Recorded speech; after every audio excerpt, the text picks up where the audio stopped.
iniciando a conversa de geração, participação do Eduardo Costa, do Júnior Moreira, do sociólogo Luiz Flávio Sapori e da economista Rita Mundim. Você, ouvinte da Itatiaia, também pode participar, opinando pelo WhatsApp do jornalismo.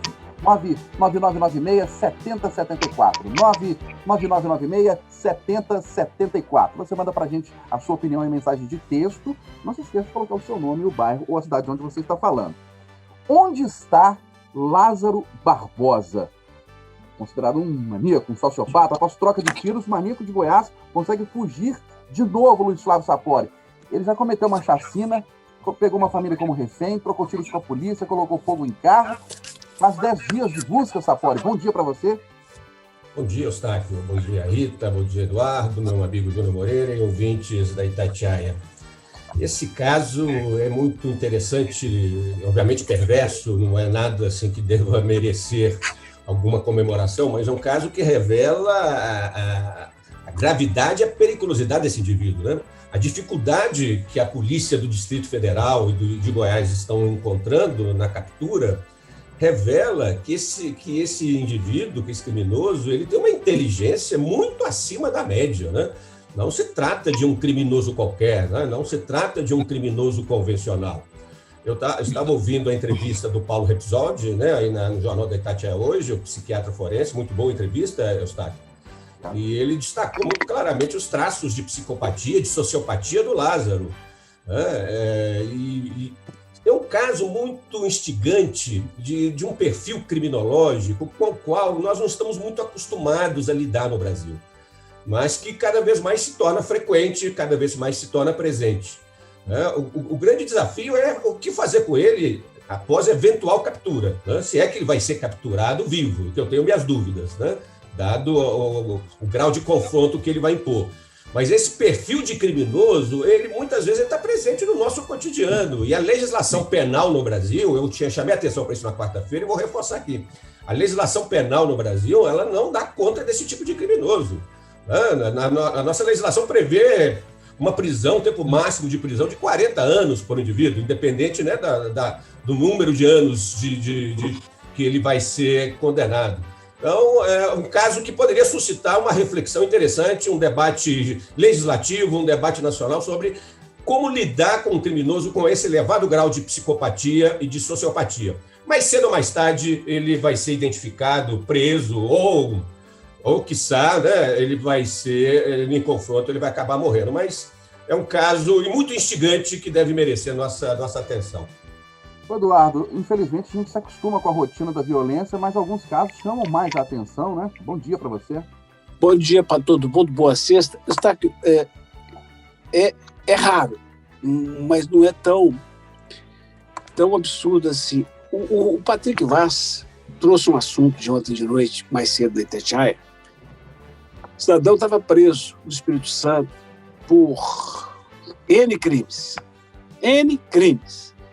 Pediu para ir ao dentista, a mulher dele lá fora cuidou de arrumar a turma dele, fizeram um resgate dele no dentista. No confronto, 2 amigos dele morreram, um cabo e um sargento morreram, ele tomou um tiro e ficou paraplégico.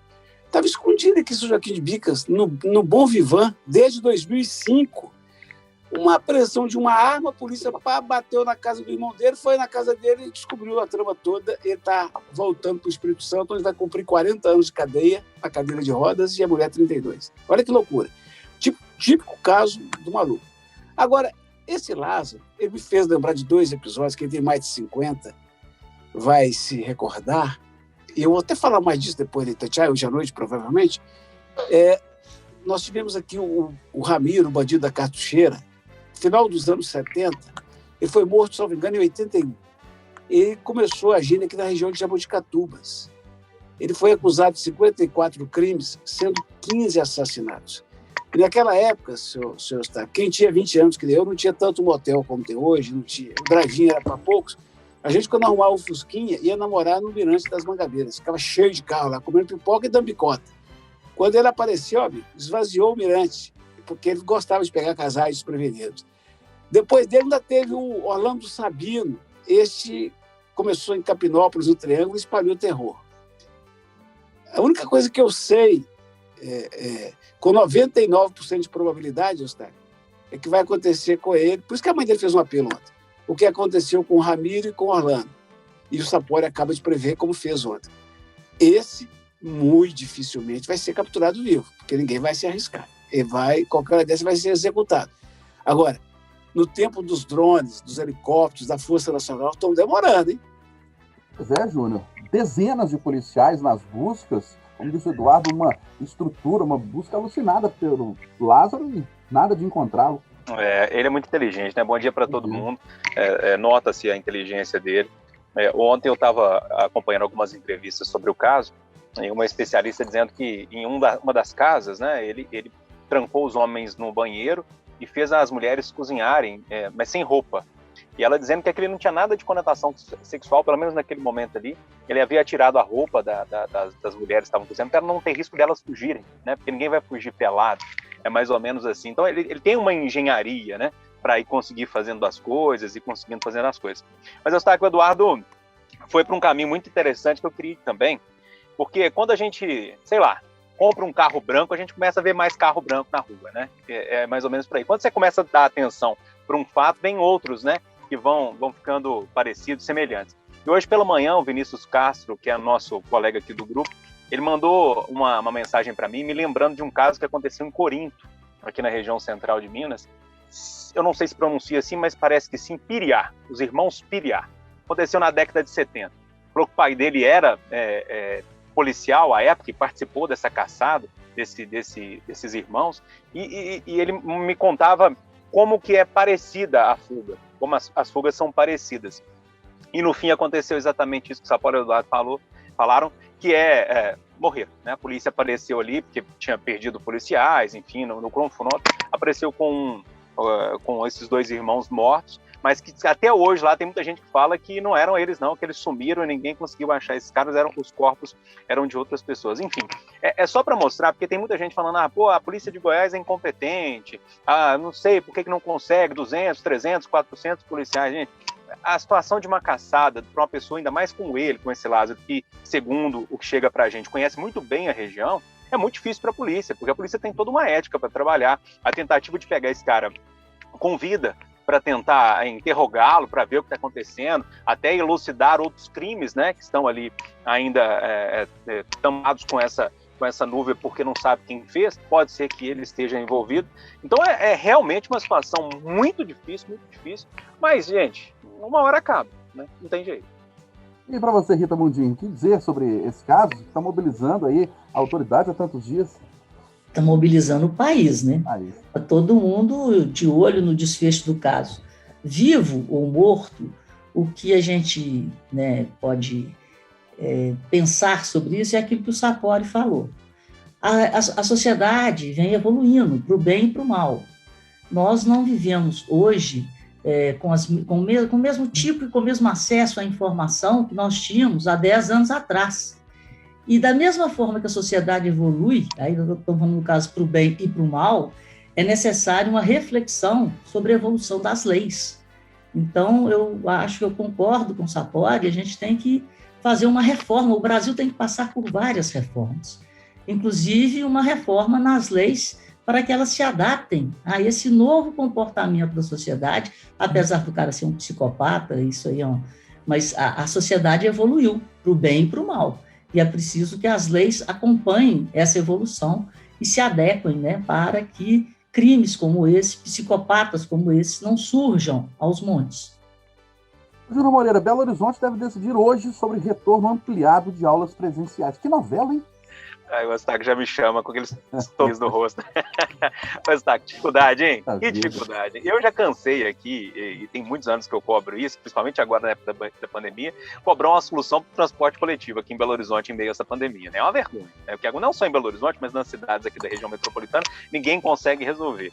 A outra situação que para mim é vergonhosa é essa questão das aulas, né? Você fica um ano e meio parado, na hora que tem uma janela de oportunidade de colocar a criançada dentro de sala de aula, vamos ver, vamos discutir, quem sabe, aí perde o prazo. Pelas falas do prefeito Alexandre Calil e também do doutor Estevão Urbano, que faz parte do Comitê de Enfrentamento à Covid, me parece, pelo menos tudo indica, que o anúncio será de uma forma mais abrangente hoje, com as escolas voltando, com mais alunos voltando a partir da semana que vem. Tomara, eu acho que, repito, que essa janela seja perene, que não seja só uma janela, que a gente não precise voltar atrás, mas mesmo se não for perene, essa janela de oportunidade para fazer com que as crianças voltem à sala de aula, a gente não pode perder mais tempo. Tem muito tempo que essa janela está aberta e daqui a pouco ela se fecha, tomara que não, mas se ela se fecha e a gente não consegue colocar de novo as crianças na sala de aula. Para você, Eduardo, por que está demorando tanto essa decisão, hein?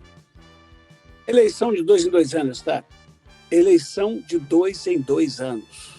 Eu falo isso há 30 anos aqui na Itatiaia, isso acaba com o país. Ninguém quer confusão com ninguém. Olha aqui, eu posso estar enganado, hein? E vou dar mão à palmatória. Mas daqui uns dias, apesar de o prefeito ter chamado a greve de daqui uns dias os professores pagaram os dias parados da greve sanitária que fizeram. É isso. Vamos levando. O negócio é não ter confronto. Por exemplo, questão de moradores em situação de rua, cidade tem entregue à própria sorte. Anteontem teve uma guerra na Savassi, puseram fogo uma dona pôs fogo nos pertences do outro, explodiram a porta de um restaurante que está fechado, tudo por causa da música. Ninguém quer confusão com ninguém, ninguém quer enfrentar sindicato, ninguém quer enfrentar vereador, ninguém quer peitar os obstáculos para voltar. Passou da hora, eu não tenho nem paciência mais para falar sobre isso, viu, seu Estado. Ô, Rita Mundim, e fica aquele questionamento, né? Um exemplo, por que bares e restaurantes estão abertos e as escolas não ampliam o funcionamento? Né? Pois é, Eustáquio, eu sempre concordei com o Eduardo, esse negócio de eleição de 2 em 2 anos leva a vontade política para a vontade política de permanecer no poder, e não para a vontade política de fazer aquilo que a sociedade precisa, aquilo que a sociedade clama. Então, essa luta pela permanência no poder faz com que os políticos legislem em causa própria. E como é que é legislar em causa própria? Não enfrentar nada, deixa do jeito que está. Pior não vai ficar, mas vai ficando cada vez pior. E os políticos que são eleitos para executarem, no caso do Poder Executivo, os anseios da sociedade, né, eles ficam ali empurrando com a barriga até a próxima eleição, para permanecerem com o maior número de votos possíveis. Então, é aquele negócio, não existe planejamento, existe pano quente no Brasil. Ô, Sapori, devagar, Belo Horizonte, outras cidades estão retomando as atividades, mas em relação às aulas, parece que não anda, né? Mas eu vou constar que a gente tem que ter cuidado também, né? Devagar, com cautela, não podemos também dar um passo além do possível. Inclusive, hoje você anunciou que algumas cidades do Triângulo Mineiro tiveram que dar um passo atrás, né? Não vão mais reabrir as escolas em função da retomada da pandemia. Gente, a pandemia continua aí, o vírus continua aí, vamos, calma, não é bem assim não, a coisa não está sob controle, a coisa não está resolvida. E as escolas têm que voltar dentro de protocolos muito bem definidos, né, com um número limitado de alunos em sala de aula, certamente tem que voltar, e já voltaram, o ensino infantil já voltou. A questão agora é a retomada do ensino fundamental, como já está previsto, o ensino médio vai ficar para uma etapa posterior, o ensino universitário, né, ainda não sabemos quando ele vai voltar, mas eu estou acompanhando um pouco essa ação da Defensoria Pública, parece que quem está pressionando mais são as escolas particulares. O sindicato das escolas particulares é que está insatisfeito com os protocolos definidos pela prefeitura para o retorno à sala de aula. As escolas particulares querem que 50% das salas estejam com alunos. Bom, isso tem que ser discutido com cautela, tem que ver, né? Uma sala com 40, 50 alunos, você vai colocar 25, 30, percebe? A coisa não é tão simples, eu confesso que a Defensoria Pública, essa pressão da Defensoria Pública está muito estranha. Eu confesso que não estou vendo com bons olhos, tendo que há protocolos definidos na cidade para retomada gradual. O ensino infantil já voltou, o ensino fundamental vai voltar, ia voltar semana que vem, vai voltar, e aos poucos o ensino médio e depois o ensino superior. Ou seja, muita cautela, né? Cautela e caldo de galinha, né? Como já a sabedoria popular nos ensina, fazem bem à saúde, né, Eduardo? O Sapori, afetuosamente, respeitando todo o seu conceito, discordo solenemente e invoco o Colégio Militar de Belo Horizonte, que retomou as aulas tem um ano, e eu não ouvi falar de um caso de Covid lá dentro, E a diferença entre escola pública e privada é que na privada, Sapori, se não tiver aula, não tem faturamento e não tem salário. E na escola pública está todo mundo sossegado, porque está todo mundo recebendo em dia, amigo. Eduardo, as escolas particulares, as escolas particulares estão funcionando. O problema maior é ensino público.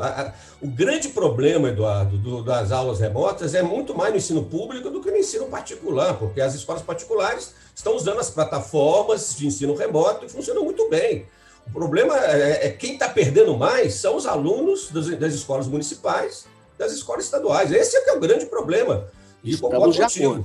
Né? Nesse sentido, a retomada das aulas é fundamental, mas, Eduardo, eu estranho muito essa pressão das escolas particulares, sabe? É importante, mas vamos devagar, gente, vamos devagar, porque o vírus continua por aí.